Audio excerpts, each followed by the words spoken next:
Hello and welcome to Qtr Time podcast in partnership with Carbon Jacked. I'm Lucy G.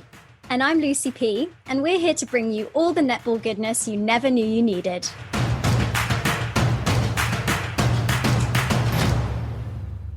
We're delighted to say that this series of Qtr Time podcasts is supported by Carbon Jacked, an environmental startup that helps you combat climate change. They're an awesome company that provide monthly memberships which plant trees, support epic climate projects, and help you to reduce your carbon footprint. Memberships start from just £2.50 per month, so you can help save the planet for less than a cup of coffee. Signing up is super easy. Go to carbonjack.com and enter NetballPod for a huge 30% off. The link is in our show notes. Go check it out.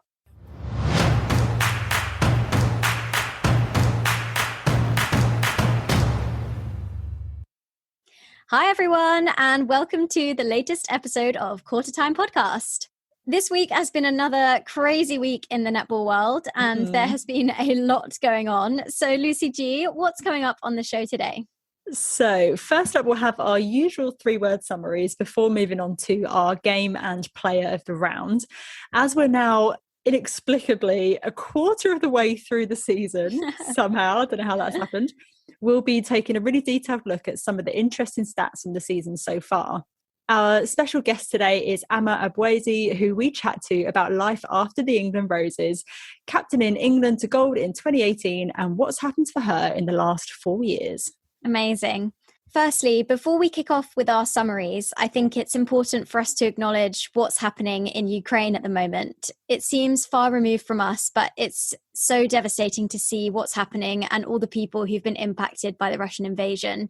If you feel like you can and would like to do something to help, we've included a link to UNICEF's fundraiser in our show notes. It's really easy to feel overwhelmed or powerless in these kinds of situations. So if you're struggling, you can find mental health support at www.mind.org.uk. Yeah, definitely. So back to today's episode. As I mentioned, there was quite a bit of netball news this week, so we'll run through that before we go into our summaries. First up, we had the Team Girls Cup.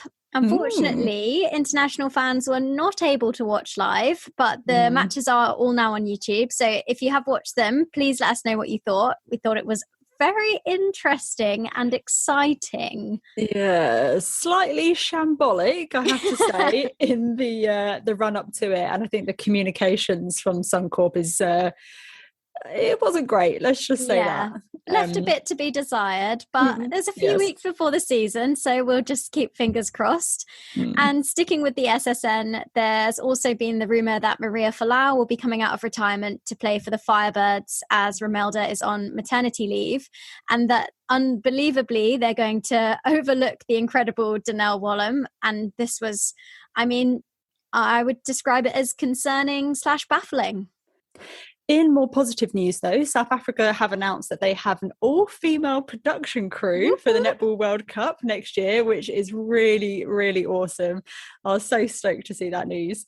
And a little bit closer to home, we heard the news that the University of Gloucestershire have chosen not to continue their partnership with Seven Stars for the 2023 season, which has opened up massive conversations around what the future will look like for Stars now that it looks like they're going to be solely partnered with the University of Worcester. Who knows what's going to happen there? Really, really interesting.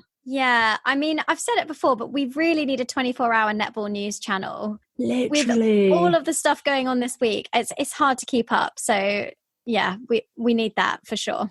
Yeah, I mean, I'll take any netball channel, any netball show, for goodness sake, well, let alone and also 24 Off hours. the Court is back as well. Yes, cannot wait for that. Both Qtr Time pod alumni.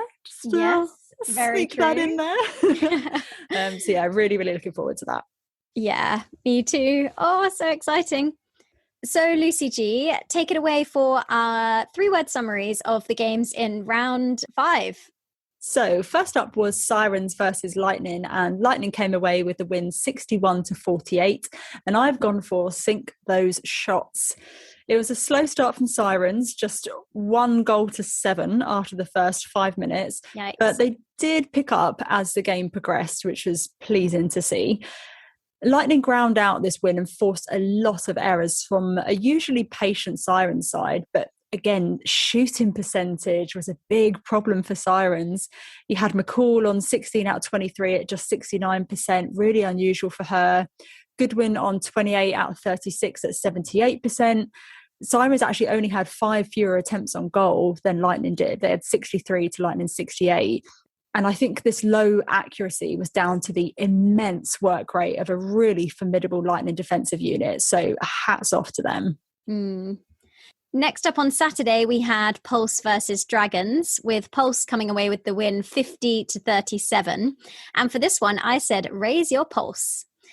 It was an impressive game, with Dragons keeping in touch until the final quarter, which Pulse actually won 18-10.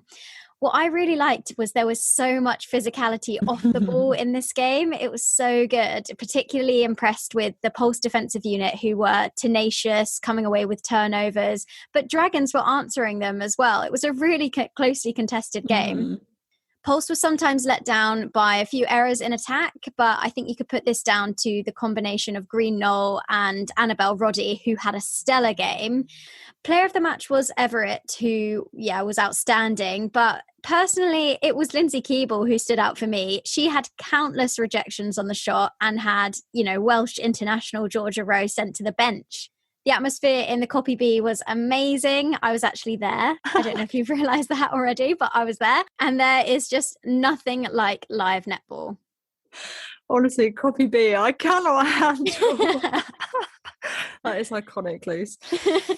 Next up was the game that we all wish we could see. Actually, one of the games we wish we could have seen this weekend. And it was Mavericks versus Thunder. And Thunder came away with the win 59-56. So the summary that I've gone for is classic nail biter.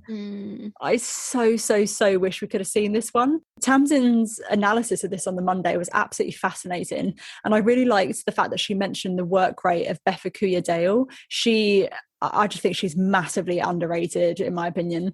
This one really went down to the wire, as we expected, with Thunder trying a host of combinations, including Nat Metcalf at goal attack, all to try and outwit a dogged Mavericks defence. It came down, however, to one crucial turnover at the end, and now we've seen that Thunder can close out the close ones as well as notching up big wins. They'll take on Bath next, while Mavs face Lightning, which should be another 2 scorching games. Yeah, defo.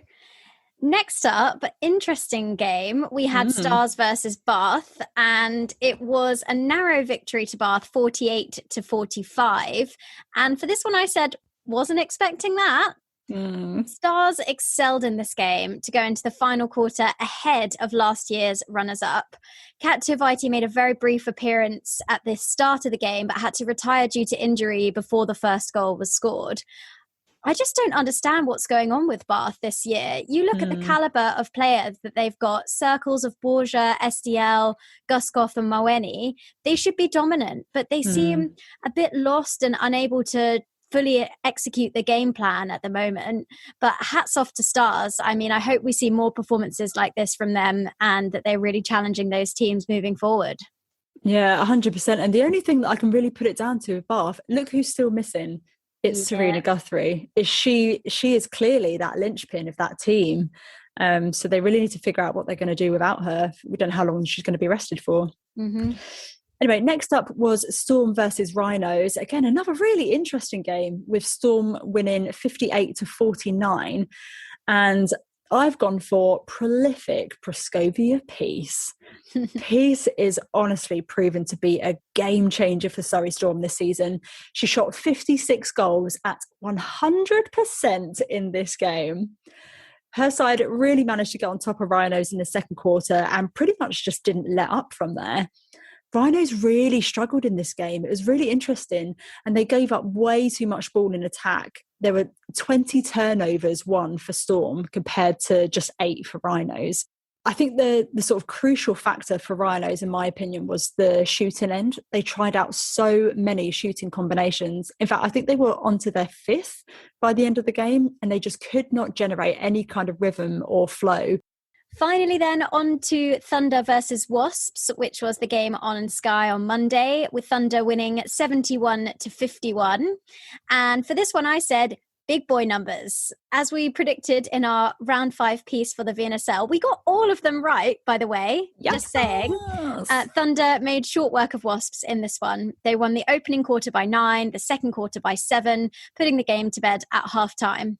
Wasps admittedly had a better second half, but too many unforced errors, 15 to Thunder's 7, really cost them. And Kerry Almond was having a blinder with 7 turnovers, 3 deflections, 2 interceptions, and 4 defensive rebounds.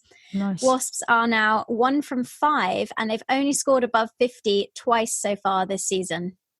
Yeah, I think this is going to be a long old season if you're a Wasps fan, or a Wasps player for that matter. So moving on to our game of the round, Lucy G, which one are we gone for this week? So I've gone for the one which I thought could have gone either way. And actually in our predictions, we said we're going to, potentially being a little bit controversial. So we've gone for Storm versus Rhinos. I have to acknowledge, though, however, that Thunder Mavs and Stars Bath could equally have been a game of the round if we had been able to see it. So if we start off in the defensive end, Storm really dominated across the board defensively. They had 13 deflections, 20 turnovers, 11 intercepts, and Rhinos only had 7 deflections, 8 turnovers, and 5 intercepts. So across all the defensive stats, they really just had one up on them. It was a relatively highly penalised game. Rhinos had 59, which is definitely more than what they would have liked, and Storm not too bad on 44. But it was Rhino's shooting end where it absolutely fell apart.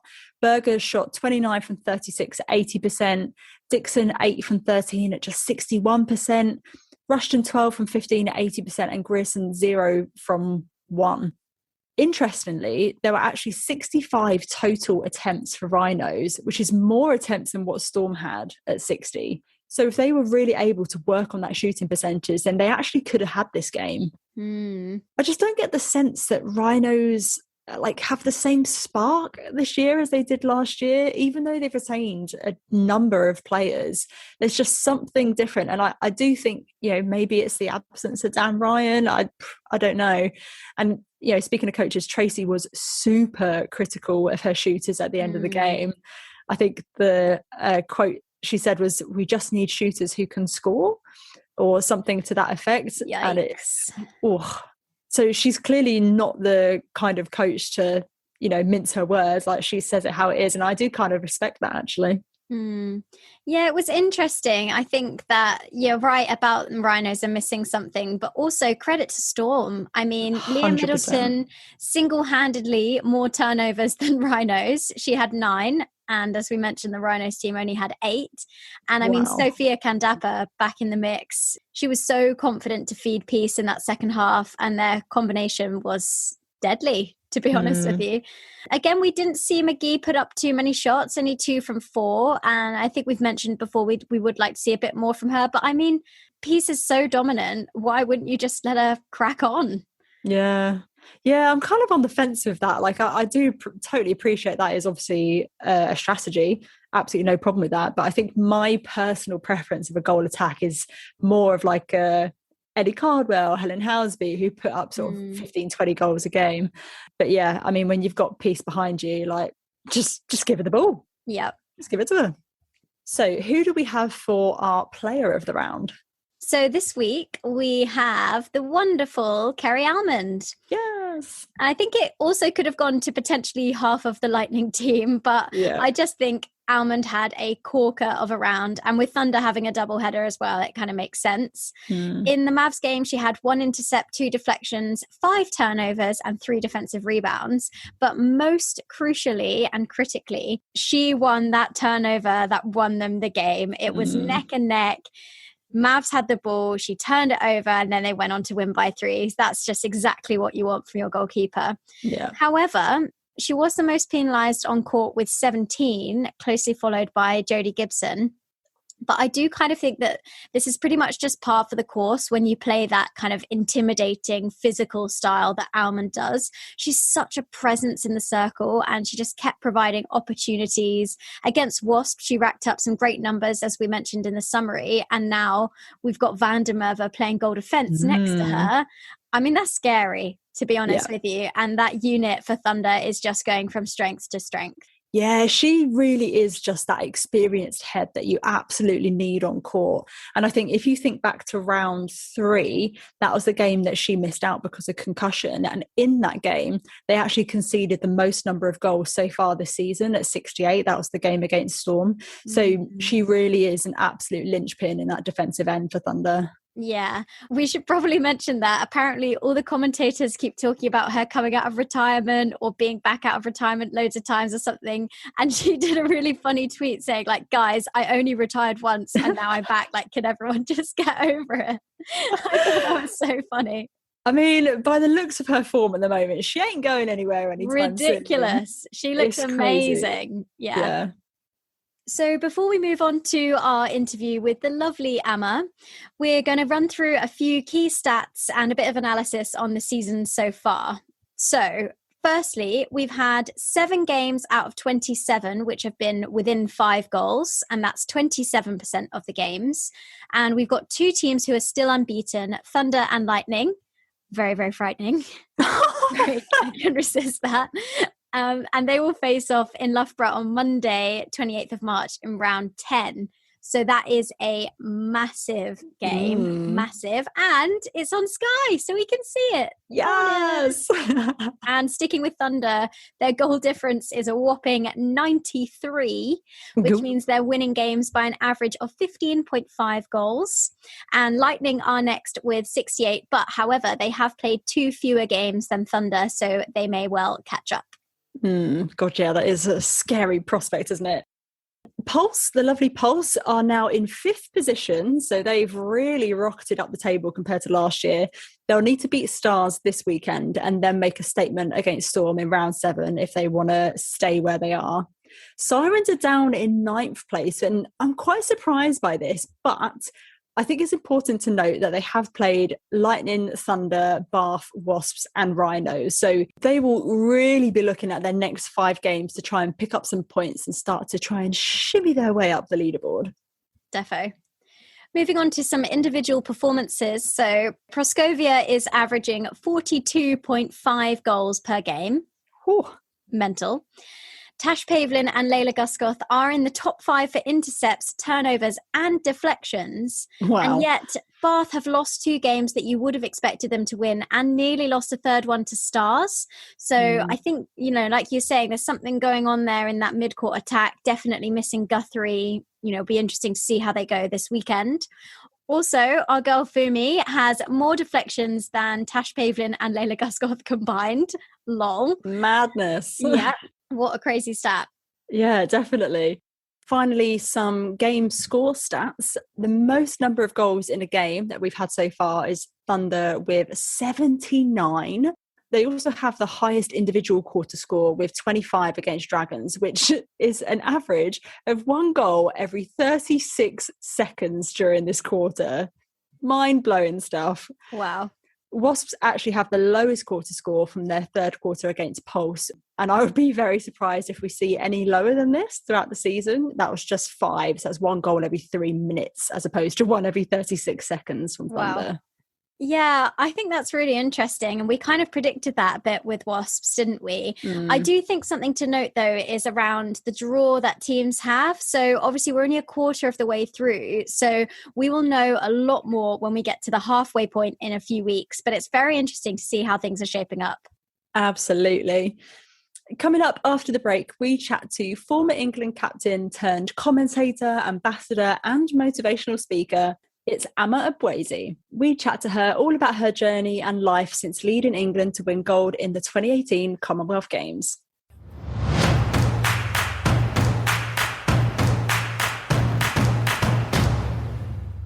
Do you want to help combat climate change? Well, you can by joining Carbon Jacked. We're both members and we love it.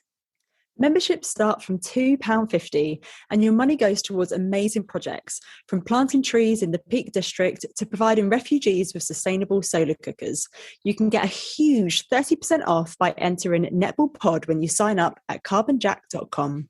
Carbon Jacked also do loads of great work with businesses, so get in touch if your company wants to become more sustainable. All the info you need is in the show notes, so make sure you take a look.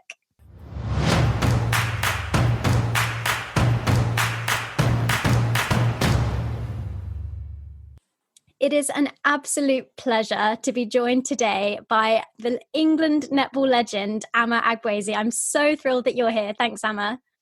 Thanks. It's really good to be here. We wanted to chat to you today about life after the Roses, looking particularly at 2018 onwards after you led England to that historic Commonwealth Games gold on the Gold Coast in 2018. Just wanted to drop that in there as we haven't mentioned it too much on the podcast already. And you have had a truly incredible playing career and equally incredible journey since 2018. And you've taken on a number of roles, including ambassador for the Birmingham 2022 Commonwealth Games Community Programme, Sky commentator, motivational speaker, and more, which to me speaks volumes about your lasting impact and legacy as an elite sports person. So with all of your different commitments and roles you have going on, what does life look like for you now? Very tiring.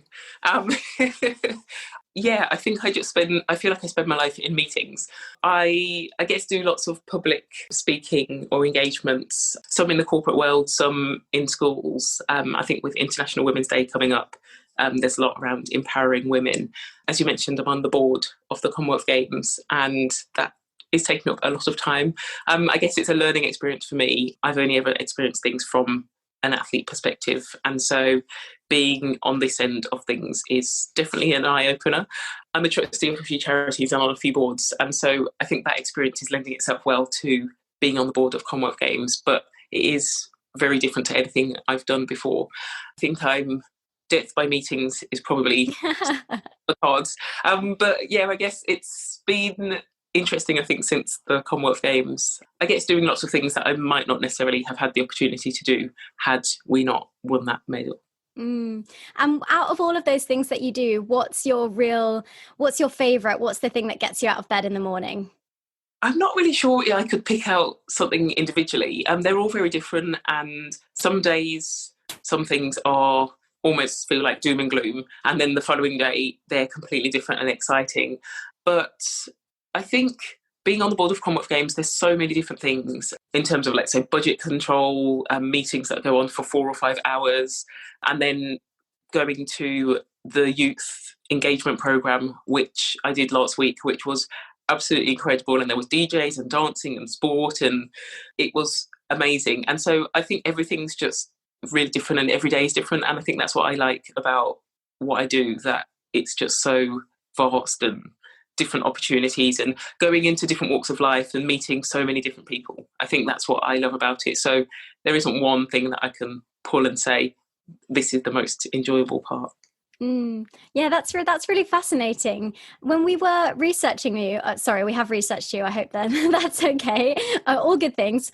We found, obviously, you've played for numerous teams in the Super League and the ANZ Premiership, both in Australia and New Zealand. You said in an interview something really interesting, which was that you feel that most coaches don't like you. And this was for Netball Zone in 2018. And I found this extremely hard to believe. But do you still think this is true? And if so, why? I do think it's true. It probably sounds extreme when you read that, but I think I probably challenge coaches sometimes more than they feel comfortable being challenged. So I guess I think I'm someone who asks difficult questions, whereas other people might skirt around them. And yeah, I think in the guise of trying to make myself better or make the team better, I don't think I'm afraid to challenge people. Whereas I think a lot of other people who I've been around or know don't necessarily do that. So I think that's why I was saying coaches don't really like me. It is from the standpoint of trying to make everything better. But I think it's just sometimes difficult questions that a coach doesn't necessarily want to answer or may not have considered either. I would say that that's probably why you had so much success, because you were that person who was putting that out there. And I can see you blushing, by the way. But you had an illustrious career, amazing history of accolades and everything like that, you know, ranging from your first cap, I think was 2001. Is that right, for England? You know, okay. All the way through that's incredible, that journey. And so would you agree that your attributes that you displayed while you were playing in terms of that challenging has helped you now to be more confident in those board meetings and in all those other things that you're doing? Yes or no. Confidence, I think, is something that I probably struggle with, but I do think it's definitely helped that I've been in challenging situations or been through difficult times and things. I definitely think that has stood me in good stead. Yeah, it's interesting, board meetings. There's a lot of people on the Commonwealth Games board, a lot of interesting people who've got lots of experiences, and I sometimes think, oh my gosh, why am I here? And then actually I sort of take confidence in the fact that I'm an athlete and I've been in lots of difficult situations which some of them haven't been in, and that I understand the games and what it is to perform at the highest level. So I definitely do draw on the experiences that I've had in netball, whether they've been positive or negative. And so if you're anything like us, the past couple of years have brought plenty of time for reflection. I mean, there wasn't much else to do in lockdown, so we've definitely been doing that self-reflection. So we're just going to take you back in time, and we'd love you to talk through the build up to the Commonwealth Games. And you mentioned the highs and lows there. That was obviously a real massive high. And we heard you put a quote on the wall for the girls before the finals. And so for our listeners who don't know, do you mind telling us what that was about and what it meant to you? Yeah, so the quote was, if not now, when? If not you, who? And it was basically just sort of about, we've made it this far, so why not now? And why not go all the way? We don't know when another England team's going to get into this position, so we might as well grab it with both hands. But I think in the build-up to that game, I had always sort of done something before we went out to a game, so be it playing video clips or a quote or a game or something basically based on the team we were playing and our team, and sort of bringing them together, and then also giving them a gift. And so it wasn't any different to things that I'd done since I'd been the captain, but I think that got into the public realm, and so people talked about it. But yeah, it was just about sort of seizing the moment whilst we had the opportunity to do so. And do you take any of that into your life now, any of that mantra?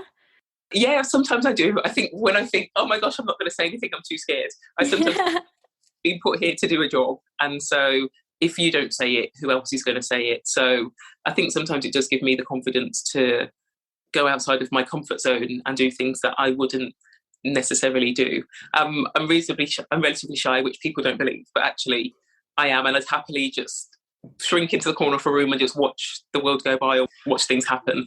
But then I think sometimes I do think, actually, I've been given an opportunity, and netball has given me so many opportunities. And so I sort of have to put my big girl knickers on and step forward and do some horrible things that I don't necessarily want to do. But I feel like I've been blessed to be in the situation where I've got the opportunity to say those things or be in the room with other people.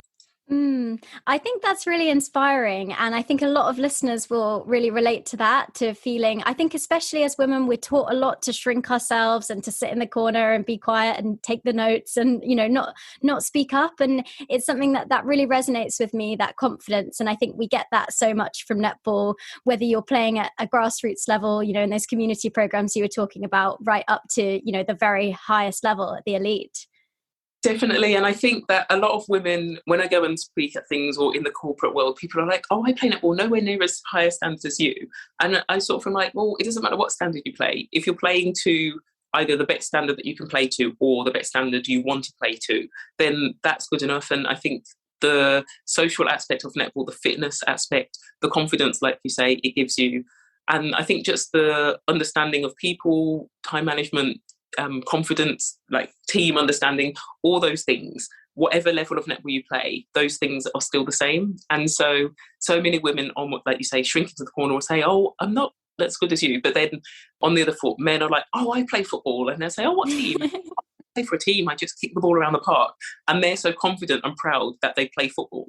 And women are just so different. And so it is a case that we do need to start being more confident and pushing ourselves forward. And I think supporting each other. So I know a lot of things that I've been to, or mentoring or that kind of thing, and women sort of saying, well, in the business, initially I was the only woman, and then another woman came along, and I've kind of had to stick up for them or support them or have conversations in the background with them. And I think it is just the case that we do need to keep doing that, because and I think it's, I guess, a generational thing where our mothers and our mothers' mothers, definitely our mothers' mothers, stood in the background and were silent. And slowly we've been moving further forward and putting our foot down or being a bit more outspoken. And so I think it's just making sure that we keep pushing people on and encouraging them to actually stand forward and show the best of themselves as and when they can. And I think it's really hard. It's easy to sort of say that, but in the moment it is really difficult. And I find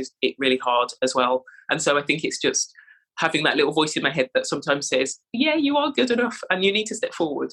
And then having other people, I think, remind you definitely helps.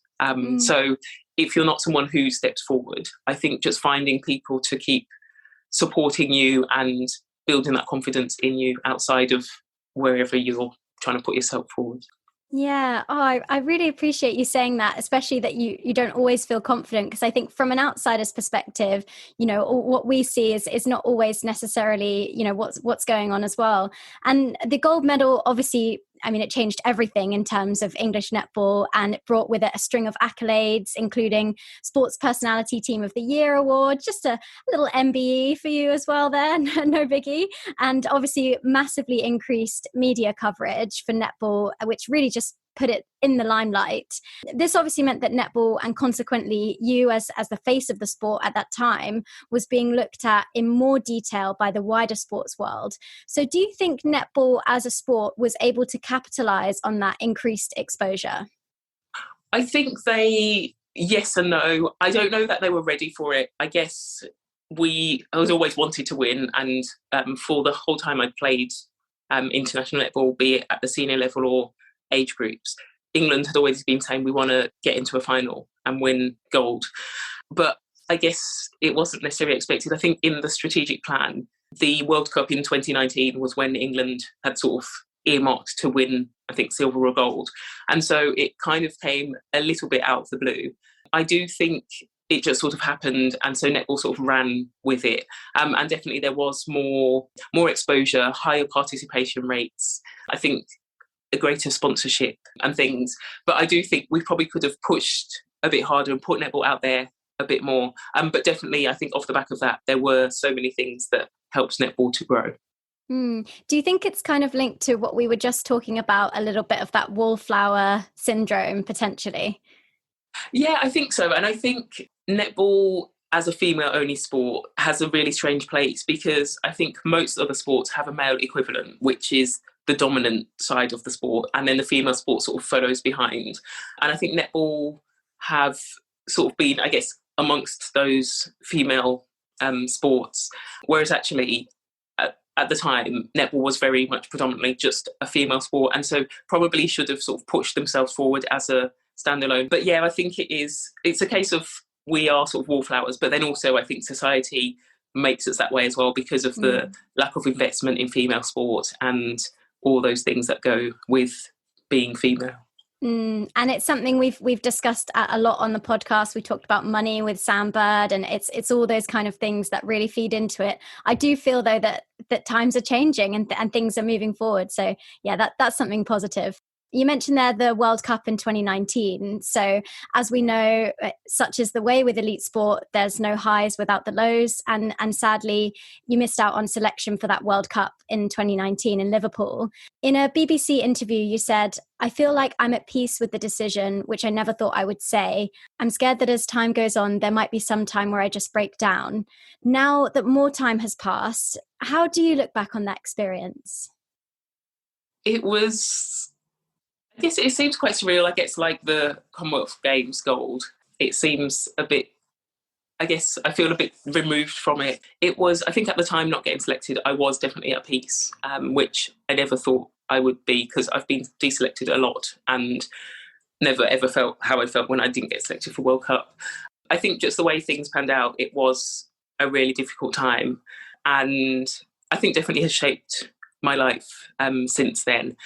Yeah, I think I'm still just trying to deal with getting over not getting selected at the Games. And then also I think that England didn't win, because I think in my mind, in preparation, we'd won Commonwealth gold and we would then go on to win World Cup gold on home soil, which didn't happen. So yeah, I think lots of reflecting for me. I did commentary at the time.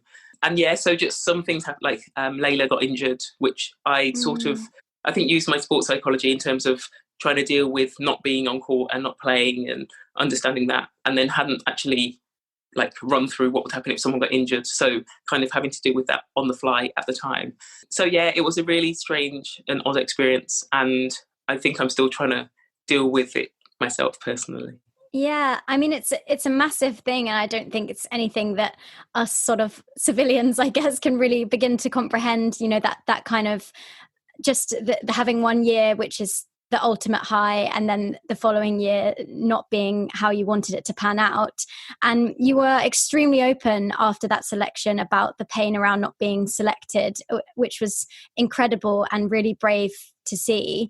And you said that the World Cup was going to be harder to watch and even harder if they won. And you mentioned there, obviously, they didn't win, they didn't come away. And I think the image of Jo Harton just with her head in her hands will be forever carved onto my brain. It was heartbreaking. I think, you know, the whole netball family agrees.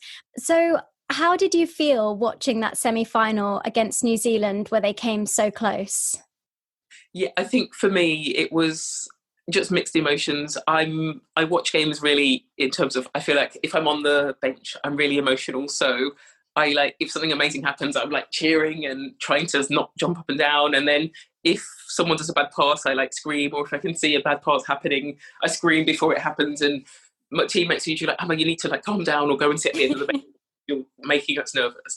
So I'm always really nervous and sometimes can't watch. And I remember sitting, I'd done commentary, and I think I lost quite a few friends. I had a New Zealand pin badge and then a massive rose on my wrist, and didn't realise that it was going to cause such controversy and that I would lose friends over it. But my husband is from New Zealand, and so the pin badge was for my husband and the massive rose was for me and my heart.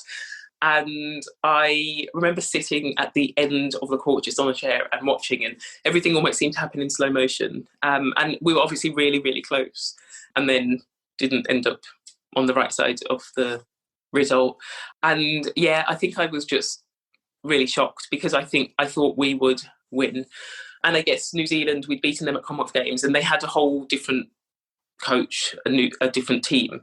And so they were very different to Commonwealth Games, but I just almost, I don't know, I kind of thought we would still beat them. So yeah, I can't even explain the emotions of like not getting into the final. And then I think I had to like book up my ideas because I was back in commentary and things. I think the feeling of like realising you're not going to be able to play for the gold medal is just like really, really devastating. And yeah, it's almost like your whole world comes crashing down. And so I just felt for the team and then even the spectators, because I think the fact that netball had been so overwhelmed with interest around the Commonwealth Games result. And I just think if we had managed to win gold on home soil, that would have just propelled netball onto like a whole nother level. And so I think all those emotions and feelings and thoughts just came to me at that time. And yeah, I was just disappointed. Yeah. Oh God. I can't imagine then having to go and do commentary after that. That must have been excruciating. Oh. Yeah, I feel like even like when Layla got injured, I was commentating the game and was just sort of like overwhelmed. And I think I was standing up with my co-commentator. I remember just sitting down and she did really well. Caroline Barker, who actually commentated the final of the Commonwealth Games. So she carried on commentating and was standing up and then was patting my back whilst I was just in shock sitting down. And I then realised, oh my gosh, like I've got a job to do. And it's a bit like when you're on court and one of your teammates gets injured, you're like really concerned, like if they're okay. And then you have to actually just be like, I need to switch off from that. The medical team will take care of them. They'll be fine. We'll work out how they are afterwards. But we've got a job to do. And so then I sort of was like, oh my gosh, like kick into the netball mode. I kept on thinking, if it was a game, like what would you do? And so I kept on trying to say to myself, get your focus back to where it's meant to be, do the job that you need to do, and then you can worry about the rest of it later, which I think is basically how I got through the World Cup. Yeah. Oh my goodness. I mean, that is amazing, that whole story and your journey. And you mentioned there, obviously, we were so close. And I think that kind of almost makes it worse. I think it might have been easier if it was just a complete pasting. But it wasn't actually that long ago that England were being pretty much spanked by 20 or 30 goals against the likes of New Zealand or Australia. And now, ahead of another Commonwealth Games, we're in an incredibly strong position to retain that gold medal. And you were clearly a huge part of turning the tide for the Roses. And you said that you felt like you contributed to changing the culture of the team. So how would you describe what that culture shift looked like and felt like in reality? What defined the Roses culture at that time? I don't know that there'd ever been a deliberate sort of attempt to determine or define a culture. So I don't remember ever specifically talking about this is the culture. I know Anna Mays, when she was the coach, she's a trained psychologist. And so she was very good at sort of working around that kind of field and helping players individually and things. And so I think the team had probably been moving in the right direction and I think had the right personnel to win. And so it was just a bit more about, I think, shifting the belief in ourselves and then making sure that there was a distinct culture and that everybody bought into it. Because I think in a team sport, it's all well and good having amazing players, but if they don't combine well and you don't have a common goal which everyone's working towards, they're not going to succeed. And I think we see it a lot in, say, football, where you have a team of stars and they underperform. And I think it is because you have to try and manage people's egos, and I guess to be an athlete at that level, you have to be selfish in order to get there. So it's about, I think, nurturing the competitive nature of all those athletes and making sure that it's sort of engineered towards the common goal, which is the team goal. So I think I was just sort of trying to make sure that that happened, essentially. And have you noticed any differences between Tracy's era and Jess's era from your perspective? I think the team, obviously, teams move forward and move on. I think now there's a lot of young talent coming through, which I think is great, because I think for many, many years, there's been a small core of players in England sort of at that top level. And there'd always be questions around, well, when this person retires, what's going to happen? But then there's always been, I guess, people who sort of fill their shoes. But I think the pool of talent we have is a lot wider, although I think coaches sort of inherit the team that has been before you. And so Jess has a lot of, I guess, players at her disposal. And so those players were nurtured, so not necessarily by Jess, but they're around. And I think she's given a lot more opportunity to a broader range of players. I guess circumstance also lends itself. So some players being unavailable because they were in Australia, for example, or COVID happening and not being able to play international teams, so then having to pull together a team of Super League players, and then just having input into who plays against England and that kind of thing. But I think she's done that really well in terms of having a large pool of players and giving them opportunities as and when she can. She now obviously has the headache of trying to select her best 12, and I think it's, coaches always say it's a great headache to have. I think I'd prefer to just have a few less players, but obviously you want a bigger pool to choose from.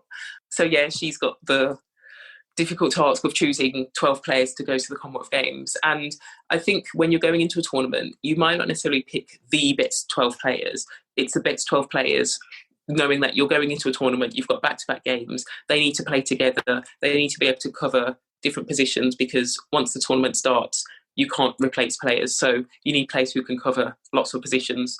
So it is a difficult task for her, but it's great that she does have such a broad range of players that she can choose from. Yeah, I think that's a crazy rule. I think you should be able to bring someone in, and then I get into a train of thought like, oh, if we could have brought someone in when Layla went down, and then you just start to think, oh, but yeah, it's a tricky one. I definitely don't envy Jess in her job at all. And you've said previously, I look back so many times I could have walked away from netball, but I persisted and now have an MBE. So we just wondered, at what points were you tempted to walk away, and what was it that kept you coming back for more? So many times. I think my mom's probably the biggest, like, you've done enough netball now, why did you go? She was my biggest, like, move aside, you've got everything in netball. But yeah, so many times that I just thought, actually, I don't know if I can do this anymore. I think probably injuries will probably put big question marks in terms of, actually, can I get back from this? I've done my ACL. I think once I dislocated my patella and had operations. But then sometimes, I think actually sometimes an injury is the boost that you need in terms of, actually, I'm going to come back stronger and better. I think injury is really difficult when you play a team sport because you do so much rehab by yourself.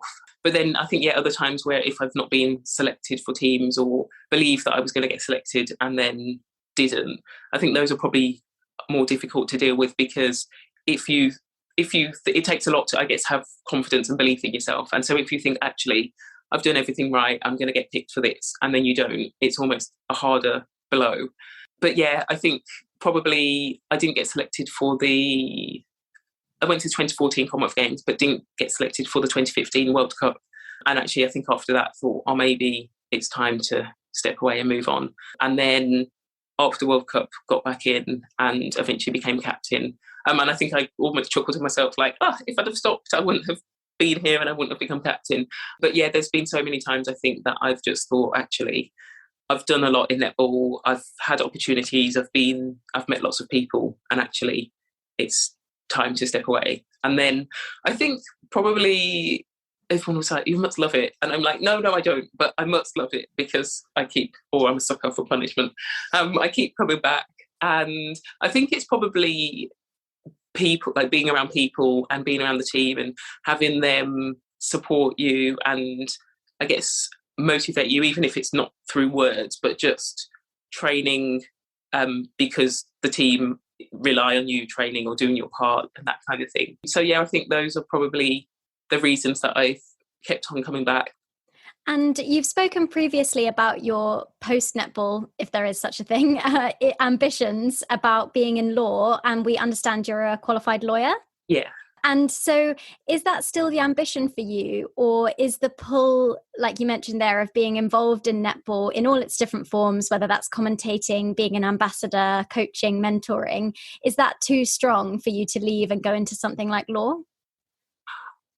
I think it's interesting with law. I think it's, again, a confidence thing. Like I've sort of been in different places or different countries and had like professional netball contracts, I've tried to do bits and pieces of law sort of to keep my hand in it and get different experiences. So I've done that, and I don't know whether, I guess I'm not very confident because it's been so long and I've done so many different things. So I don't know whether law will accept me being I feel like I don't know anything. But I feel like I'll always have a tie and a connection to netball. And my husband keeps trying to say, you'll be an amazing coach, like, why don't you coach? And then I'm just like, no, I don't think I want to coach. But then when I do coach, I love it, and I think it's very rewarding. But I do think I'll always have some connection to the game. And I think people talk about giving back, but I do want to try and make sure that netball is in a good position. So I do still mentor a few up-and-coming players, both in the UK and abroad. And I do bits and pieces of coaching. And I would love to, and I guess I sort of seem to have fallen into it a little bit, but I'd love to try and lift netball around the world. So obviously the top nations are really good, but then the nations below 5 are really struggling in things. So I'd love to try and help boost those nations so that netball is more competitive and that more countries play. And I think obviously we're trying to get netball into the Olympics. And so if I could help to contribute by, I guess, giving netball more of a platform, or making sure that all the nations who currently play or nations who don't actually are lifted, and just making netball a bit more competitive, that would be amazing. Because I think if I look at rugby, the whole world doesn't play rugby, but they're doing really good things in terms of trying to bring the rest of the world into rugby and increase viewership and also participation. And so I think that's where netball needs to go. And so even if I get a day job, be it in law or something else, I will always be involved in netball in some way. Amazing. Well, that's actually very comforting and reassuring to hear, because it feels like netball's in great hands. So thank you so much, Ama. Before I let you go, I'm conscious we've taken up a lot of your time already. I've just got a couple of quick rapid fire questions, if you're okay with that. And don't worry, it's okay. They're all safe. So the first one is, which GA or GS on the international stage did you most enjoy coming up against? Most enjoy? Does that mean that they're good or that they weren't good? Up to you. I will say Moe Kamwenda from Malawi. She is incredible. She can hold, she's agile, she can leap so hard, like and she can shoot from anywhere. So she's probably a formidable, I think, goal shooter, goal attack. Amazing. Will we see you back playing in the UK again? My husband keeps saying, "Oh, you need to start training because you want to play next year." I won't say no, but I probably will say it's unlikely, but I'm not closing the door completely. Love that. And next, will you write a memoir, and can we get a signed copy?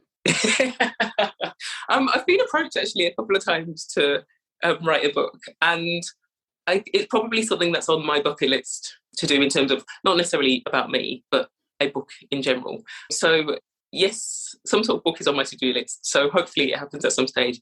And if you come remind me, I will ensure you get a signed copy. Thank you.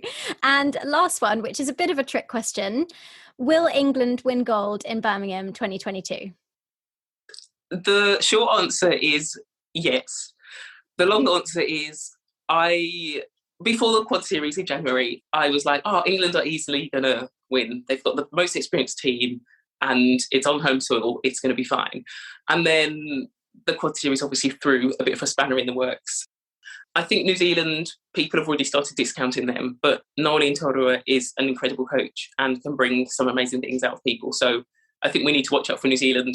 Australia, obviously, definitely need to watch out for them. Jamaica, after the series in December or November, I think people are like, we've comfortably got Jamaica. But it's Jamaican independence this year around Commonwealth Games time, so I'm not ruling them out either. South Africa, I think they will struggle. So that's a relief, I think, for England. And yeah, so I just think England have the team, they've got the experience, it's on home soil. We hope that Australia don't do what we did to them in terms of beating them on home soil. I think England have got it in the bag, although I'm just nervous about those other teams that I mentioned. Yeah, completely agree with you. I think before the quad series, I was like, yeah, I would have bet my house that they would take it. And now I'm like, maybe I'll just put a car as a bet or something. Definitely. Yeah. So, well, thank you so much, Ama. This has been absolutely brilliant. And I really, really appreciate you coming on to chat with us today, and take care. Thanks very much. You too, Lucy.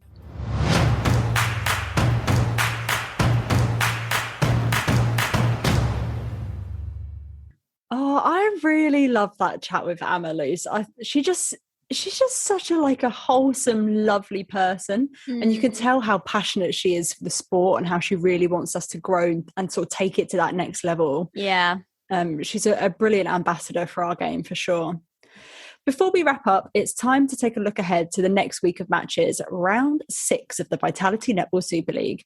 This year, we've teamed up with Sideline TV to pick our showdown of the week, highlighting 2 key players who we cannot wait to see go head-to-head. So what are we looking at this week, Luce? Okay, so this week we are looking at the Bath Thunder game. No surprises there. Mm-hmm. And the matchup that we've picked is Kim Borgia on Kerry Almond. Yeah, spicy. Almond, obviously, our player of the round this week. And we know that this is the grudge match, considering that when you take back the time machine to last year, it was a Bath beating Thunder in the semis that stopped them from getting to the finals. So really, really interesting to see what happens here, and a lot on the line. In terms of these 2 players particularly, we know that Borgia loves to get on the move. She likes to get that fancy footwork going on, the combination with SDL. Whereas Almond, she likes to sit back. She likes to be physical on the body, pushing those players high. It will be really interesting to see this tussle between the 2 of them, because I don't necessarily know if playing against a moving shooter is the strength of Almond. But in the form that she's in currently, I don't think anyone can stop her. So I'm really, really interested in this matchup. Yeah, this is going to be absolutely incredible. So excited to see this. Let us know what you guys think by heading to our socials, and don't forget to tag @sideline.tv. Thank you so much for listening to this episode of Qtr Time. We cannot wait to bring you more netball chat and a wrap up of round 6 next week, along with another super special guest interview. Make sure you subscribe to the podcast and follow us on social media @Qtr Time Pod for the latest netball updates. Do get involved in the conversation online. Let us know what you think of the matches this weekend and which players stand out for you. We would also really appreciate it if you could take a moment to rate and review, as it helps other people to find the podcast. If you enjoy listening to the podcast, please let us know and do spread the word with your netball pals so even more people can get involved. Don't forget to check out our partners Carbon Jacked and take advantage of the exclusive Netball Pod 30% discount on their memberships.